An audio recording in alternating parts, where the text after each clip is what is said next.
हिंदी फिल्मों में पारिवारिक फिल्में काफ़ी रिलीज हुईं, लेकिन कुछ ही ऐसी फिल्में रहीं जिसे दर्शकों का खूब प्यार मिला और आज भी मिल रहा है। उन फिल्मों में शुमार है हम आपके हैं कौन, जिस फिल्म ने सलमान और माधुरी के करियर को बड़ा बूस्ट दिया। लेकिन ये फिल्म जिस फिल्म के तर्ज पर बनी है वो भी किसी तरह हम आपके हैं कौन से कम नहीं बल्कि बढ़कर है। वो है 1982 में रिलीज हुई नदिया के पार। ये फिल्म पूरी तरह पारिवारिक फिल्म थी जिसे आज भी बड़े चाव से देखा जाता है। जब ये फिल्म रिलीज हुई थी तब टिकट खिड़की पर घंटों खड़े होकर लोग इस फिल्म के टिकट के लिए मशक्कत करते थे। भोजपुरी मिश्रित हिंदी में इसके संवाद और गाने काफी हिट हुए थे। उत्तर प्रदेश के जौनपुर में इस फिल्म की शूटिंग की गई थी। तब सचिन और साधना बिल्कुल फ्रेश चेहरे थे। ये फिल्म न केवल उत्तर प्रदेश और बिहार में बल्कि पूरे देश में ब्लॉकबस्टर साबित हुई थी।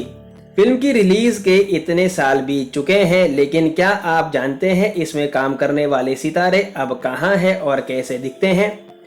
फिल्म नदिया के पार की गुंजन तो आपको याद ही होगी।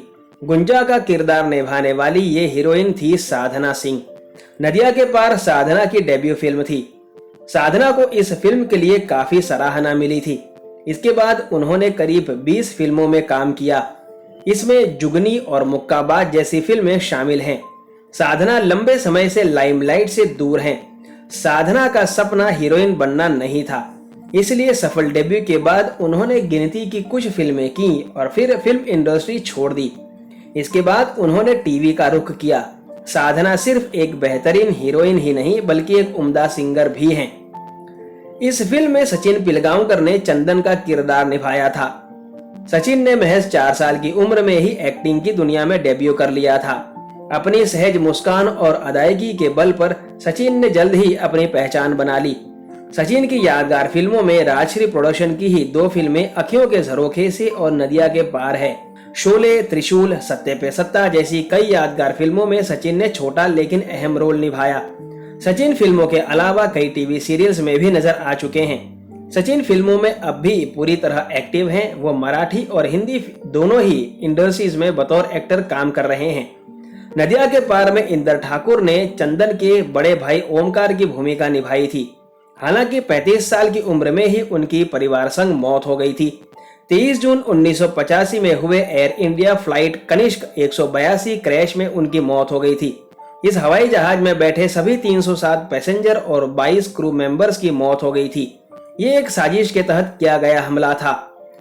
फिल्म में ओमकार की शादी वैद्य की बड़ी बेटी रूपा से होती है। रूपा का किरदार मिताली ने निभाया था। मिताली ने नदिया के पार के अलावा ले चल अपने संग, वली आजम जैसी फिल्मों में काम किया है। शीला शर्मा ने कई फिल्मों और सीरियलों में काम किया है, लेकिन नदिया के पार में रज्जो का किरदार उनके यादगार किरदारों में से एक है।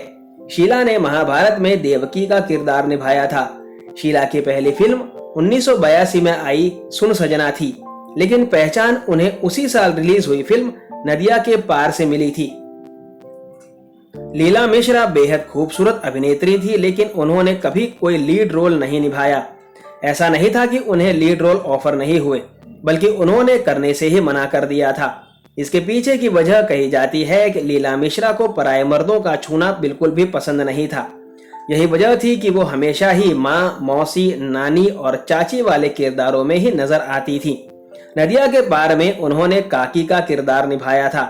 लीला मिश्रा का निधन 17 जनवरी 1988 को हो गया था।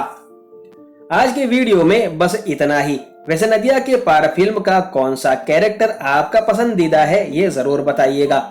वीडियो पसंद आने पर लाइक और सब्सक्राइब करना ना भूलें। धन्यवाद।